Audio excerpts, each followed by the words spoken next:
Nada acontece como queremos porque não sabemos o que queremos. Será?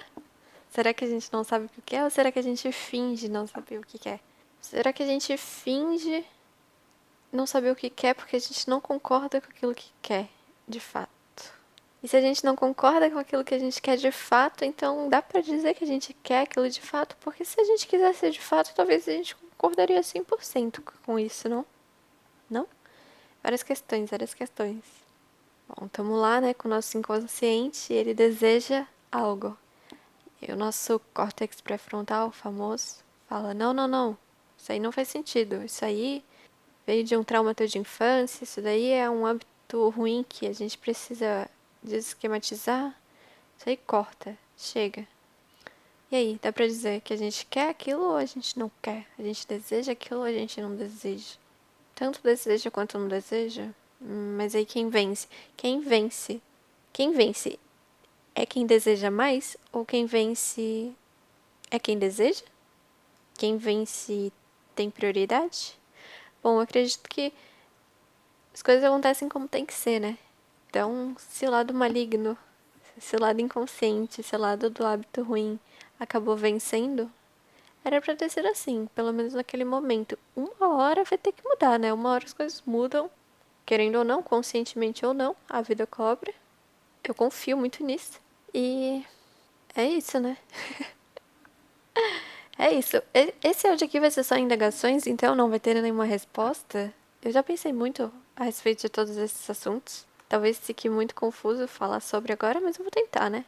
Tentar achar alguma resposta aqui, agora, ao vivo. Quem sabe faz ao vivo. Eu sei o que eu tô fazendo. Esse não era o ponto desde o começo? Eu sei o que eu tô fazendo? Não, eu nunca sei o que eu tô fazendo. E é justamente por isso que eu não deixo de fazer nada, né? Porque eu nunca sei o que eu tô fazendo mesmo. Porque mesmo quando eu acho que sei, no fundo depois eu percebo que não sabia de nada. Só tem como analisar uma situação depois de já ter passado por ela. Durante, ainda tem muitos vieses inconscientes, muitos vieses aleatórios, não organizados. E até no futuro eles ainda existem, só que eles são reduzidos cada vez mais. Se eu analisar alguma situação que eu passei há 2 semanas, e analisar uma situação que eu passei há um mês, uma situação que eu passei há um ano e há 2 dias, vão ser análises diferentes do que se eu tivesse analisado as situações em outro período. Enfim, sempre tem um viés, mas eu acho que quanto mais o tempo passa, mais neutro esse viés é. Porque mesmo que tenha sido criado vários vieses muito intensificados durante o caminho, no final um vai se sobressaindo ao outro e as ideias vão se desfazendo, se refazendo, se reconectando em outros caminhos. Enfim, essa é a bondade da plasticidade cerebral, a plasticidade do cérebro. E ela funciona para as nossas ideias de uma maneira muito boa. E aí, isso também acaba levando a questão de novo, né?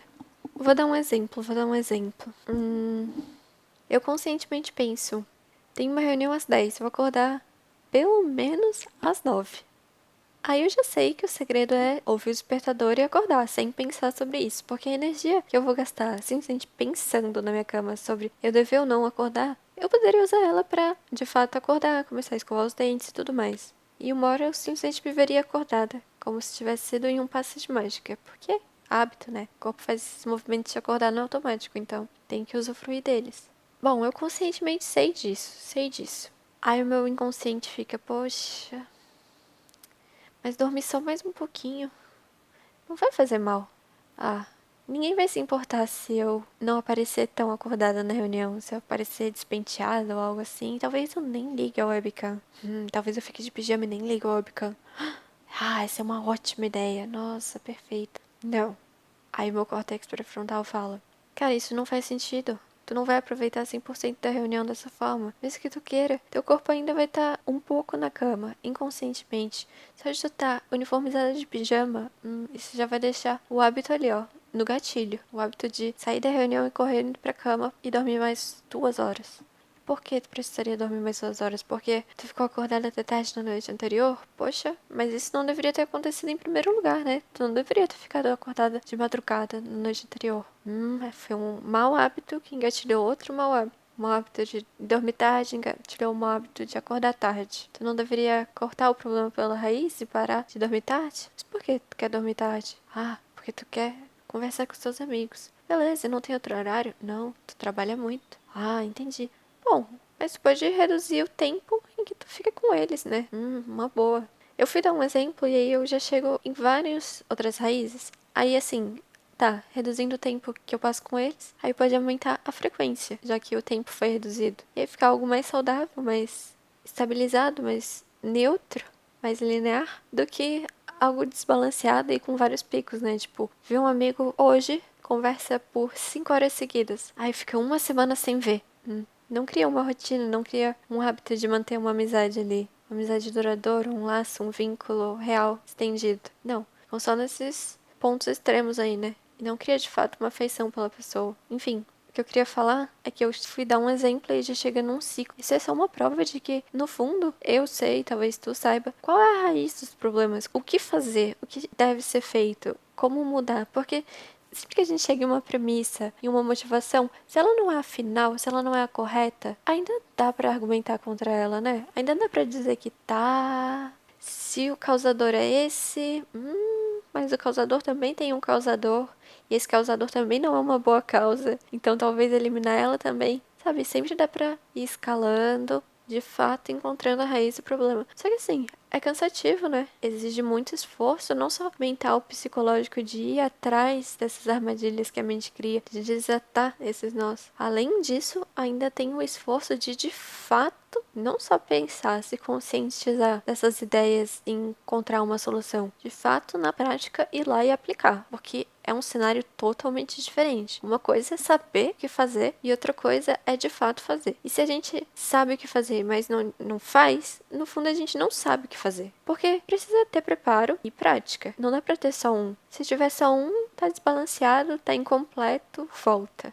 Preparo sem prática é só preparo. Prática sem preparo é só prática. O ideal é ter o balanço entre eles. Como sempre, tudo na vida, o ideal é ter o balanço, o equilíbrio. Aham, legal, boa. Mas é isso, né? Ah, e por que que só saber sem praticar faz com que não saiba? Porque, bom, a vida real é diferente, né? Do cenário ideal que a gente cria na nossa cabeça. Tem várias variantes, várias situações que não estão no nosso controle. Já falei sobre isso. A maioria das situações não estão no nosso controle. E é isso aí. Tem que aceitar isso e praticar, porque na prática, com certeza, o resultado vai ser diferente do que se esperava, da intenção, do que se intencionava. Olha só como as minhas ideias se conectam. Elas também são uma grande raiz. E aos poucos eu vou chegando no topo, né? Ou na folha. E aí, todas essas ideias têm que ser adaptadas com os testes que são feitos na vida real, com as práticas. Vai lá, pensa numa ideia, bota em prática. Deu certo, tudo bom? Ótimo. Continua. Ciclo virtuoso. Mas geralmente isso não é o que acontece, né? Tem algumas coisas pra serem reavaliadas ali. Reavaliadas. Aí vai lá, reavalia, já dá uma mudança na ideia e volta adaptada.